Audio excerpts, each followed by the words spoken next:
राजधानी लखनऊ से सटी हरदोई लोकसभा सीट अनुसूचित जाति के लिए आरक्षित है। हालांकि यहाँ की सियासत नरेश अग्रवाल के इर्द गिर्द घूमती है।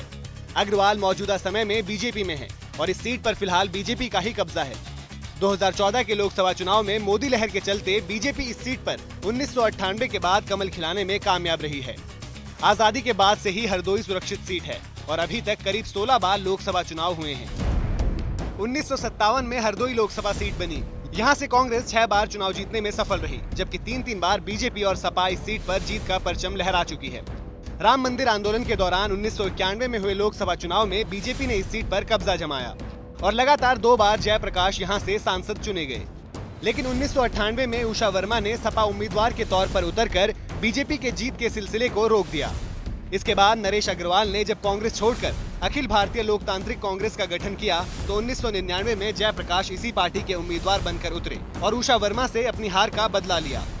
इसके बाद 2004 और 2009 में उषा वर्मा ने सपा उम्मीदवार के तौर पर जीत दर्ज की। लेकिन 2014 के लोकसभा चुनाव में अंशुल वर्मा ने जीत हासिल कर बीजेपी के वनवास को खत्म किया। कुर्मी ब्राह्मण मतदाताओं के अलावा ओबीसी की बड़ी आबादी इस क्षेत्र में हर जीत तय करने में अहम भूमिका निभाती रही है।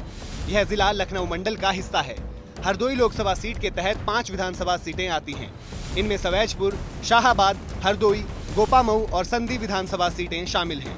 2014 के लोकसभा चुनाव में हरदोई संसदीय सीट से जीतने वाले अंशुल वर्मा का संसद में प्रदर्शन बेहतर रहा है। पिछले 5 सालों के दौरान उन्होंने 92.52% उपस्थिति दर्ज कराई।